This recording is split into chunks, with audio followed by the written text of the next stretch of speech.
Class 12th Mathematics Chapter 4 Determinants. Today we will discuss about the topics minors, cofactors and joint of a matrix. सबसे पहले हम topic करेंगे miners.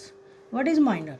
Minor of an element aij of a determinant is the determinant by deleting its ith row and jth column in which element aij lies.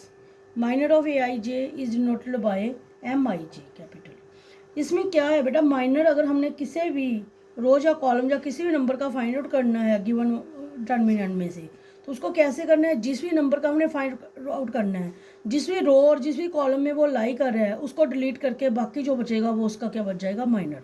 मैं आपको ये numerical example के through बताती हूँ. जैसे देखिए, find the minor of all elements of first row of the determinant. Do you know here is the first row. 1 2 3 are the elements of the first row. सबसे पहले हम जो माइनर है 1 का निकाल लेंगे. माइनर ऑफ 1 का जो है उसको हम किससे डिनोट करेंगे, M12 से. क्योंकि जो एलिमेंट्स हैं इसको कैसे डिनोट करते हैं, A11 A12 A13 A21 A22 A23 A31 A32 A33. तो जब हमने इसका माइनर फाइंड आउट करना है 1 का, तो वो कैसे आएगा. 1 जो भी रो में लाई कर रहा है और जो भी कॉलम में कर रही है उसको हमने पहले भी पढ़ चुके हैं, उसको डिलीट करके बाकी जो बचेगा इसका माइनर बच जाएगा. तो यहाँ जो 1 है वो उसमें ये फर्स्ट रो में नहीं लेनी, 1 4 7 जो फर्स्ट कॉलम में उसमें नहीं लेना, तो जो इसका माइनर बच गया वो हो जाएगा 5 6 8 9. अब डिटर्मिनेंट हम पहले वीडियो में फाइंड आउट कर चुके हैं कैसे करना है. इसको 5 को 9 से मल्टीप्लाई और -6 को 8 से मल्टीप्लाई. 5 × 9 -6 × 8, तो ये आपका बन गया 45 - 48. तो आंसर कितना आ गया आपका, -3. इसका मतलब आपका जो माइनर है फर्स्ट रो के फर्स्ट एलिमेंट का कितना आ गया, -3. ऐसे ही हमने इसके फर्स्ट रो के सेकंड एलिमेंट का माइनर निकालना है. माइनर ऑफ 2, जिसको हम इसको हम M11 से नोट करेंगे, इसको M12 से नोट करेंगे. तो 2 जिस रो में और जिस कॉलम में कर रहा है उसको छोड़ देना है. जैसे ये 2 इस रो में कर रहा है फर्स्ट में, उसको छोड़ देना है, और 2 सेकंड कॉलम में कर रहा है, तो बाकी जो एलिमेंट बच गए वो उसको हमने इसका क्या लेना है, माइनर. तो ये इसको वैसे डिटरमिनेंट फाइंड आउट करना है जैसे हमने 2 ऑर्डर का डिटरमिनेंट फाइंड किया है स्केल मैट्रिक्स का. 36 - 42, तो ये हमारे पास कितना आ जाएगा, -6. कैसे आया, 4 9 = 36 7 6 = 42 = -6. अब हमने माइनर फाइंड आउट करना है माइनर ऑफ 3 को हम क्या बोलेंगे, M13. तो इसका माइनर फाइंड आउट करने के लिए क्या, 3 जिस भी फर्स्ट रो में लाई कर रहे हैं और थर्ड कॉलम में कर रहे हैं इसको छोड़ के बाकी जो हमें पास बचेगा 4 5 7 8.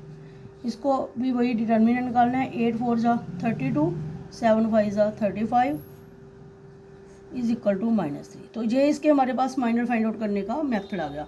ऐसे ही हम सेकंड रो का फाइंड आउट करना है या थर्ड रो का फाइंड आउट करना है तो हम सभी के फाइंड आउट कर सकते हैं. तो उसके बाद हम बात करते हैं कोफैक्टर की. जो कोफैक्टर है of an element A I J denoted by capital A I J, it defined by A I J is equal to -1 i + jth. Means -1 की पावर लेनी है जो ith और jth एलिमेंट, मतलब जो एलिमेंट होगा उसका, साथ में उसका एम आई जे जो माइनर होगा, where M I J is the minor of A I J. इसको कैसे फाइंड आउट करना है, मान लो जी हमारी जो न्यूमेरिकल एग्जांपल थी इसके जो माइनर निकाले हैं उसके ही कोफैक्टर निकालने हैं हमने. मान लो इसके कोफैक्टर निकालने के लिए इसको हम डिनोट करेंगे A11. तो क्या फार्मूला लगाया, -1 i + j. i + j का मतलब जो हमारे पास फर्स्ट था वो क्या था, 1 1 एलिमेंट, तो ये आ जाएगा 1 + 1. उसके साथ आ जाएगा M11 का जो माइनर आया था, कितना आ गया, -3. तो जो हमारे पास M11 जो माइनर आया था -3, तो वो उसके साथ लग जाएगा अकॉर्डिंग टू द फार्मूलाज. तो इसको आप सॉल्व करोगे तो ये हमारे पास -1 की पावर कितनी होगी, 2. तो ये कितना आ गया साथ में, -3. -1 का स्क्वायर करेंगे तो 1 ही रह जाएगा, तो ये इसका आंसर कितना आ जाएगा, -3. ऐसे ही हम जो सेकंड एलिमेंट है इसी एग्जांपल में, जैसे हमारे पास 2 है, इसका हमने कोफैक्टर निकालना है, तो इसको निकालने के लिए ये कौन सा एलिमेंट है, A12. तो इसको फाइंड आउट करने के लिए -1 की पावर क्या आ जाएगी हमारे पास, 1 + 2. साथ में माइनर आ जाएगा कौन सा, M12. M12 का माइनर हमने क्या निकाला है, -6. तो यहाँ क्या आ जाएगा इसका माइनर, -6. ये बन गई -1 की पावर 3, साथ में -6. -1 की पावर और नंबर में है तो साइन किसका लगेगा, माइनस का. तो ये बन जाएगा -6 × -6 = 6.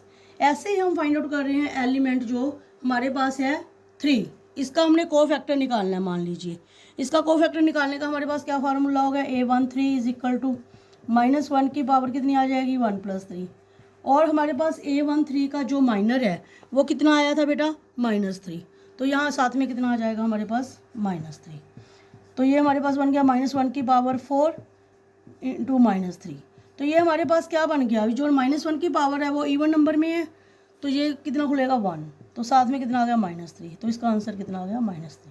ऐसे हम कोफैक्टर है जो फाइंड आउट कर सकते हैं। उसके बाद अगर हमने adjoint of a matrix find out करना है तो उसका क्या फार्मूला है, the adjoint of a square matrix AIJ is defined as the transpose of the matrix AIJ where AIJ is the cofactor of element AIJ, adjoint of a matrix डोटेड by adjoint ए।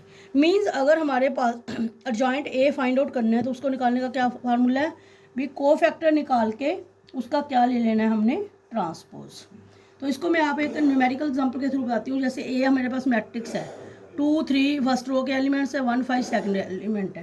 पहले इसके हम cofactor निकाल लेंगे। A1 जो 2 है ये है फर्स्ट रो फर्स्ट कॉलम छोड़ के, -1 की पावर क्या हो गया 1 + 1, तो ये हमारे पास कितना आ गया इंटू 5, ये कितना बन गया 5। उसके बाद A12 सेकंड एलिमेंट, तो ये कितना बन गया -1 की पावर 1 + 2, जैसे कोफैक्टर निकालते हैं। साथ में जो 3 है किस में लाई कर रहा है उसको छोड़ देना है, तो इसका कितना आ गया 1, तो ये कितना आ गया -1। उसके बाद A21 है जो उसके क्या आएगा -1 की पावर 2 + 1, जैसे कोफैक्टर फाइंड आउट करते हैं। 1 किस में लाई कर रहा है, ये छोड़ देना, ये छोड़ देना, कितना आ गया इसका 3, तो ये कितना आ जाएगा -3। उसके बाद A22 जो है हमारे पास किसका है, ये 5 का कोफैक्टर, 5 जिसमें लाई कर रहा है उसको छोड़ देना, यहाँ आ जाएगा -1 की पावर 2 + 2 इंटू क्या आ जाएगा 2, तो ये कितना आ गया 2। तो इसलिए हमारे पास जो कोफैक्टर्स का जो ग्रुप बन गया, कोफैक्टर्स ऑफ ए, वो हमारे पास क्या बन गए बेटा 5 -1 -3 और 2। अब हमने एडजॉइंट निकालना है। एडजॉइंट का मतलब क्या है, भी कोफैक्टर को हमने क्या करना है, ट्रांसपोज। ट्रांसपोज का मतलब क्या होता है, row change to columns and column change to rows. तो ये 5 -1 जो फर्स्ट रो थी वो फर्स्ट कॉलम बन जाएगा, और जो सेकंड रो थी वो सेकंड कॉलम बन जाएगा। तो ऐसे हम इसका एडजॉइंट ए फाइंड आउट कर सकते हैं। तो इस टॉपिक में आपने क्या क्या पढ़ा, कि कैसे हमने माइनर फाइंड आउट करना है, कैसे हमने कोफैक्टर फाइंड आउट करना है, और कैसे हमने adjoint of a matrix find out करना है। जी आपको क्लियर हो गया होगा। Thank you.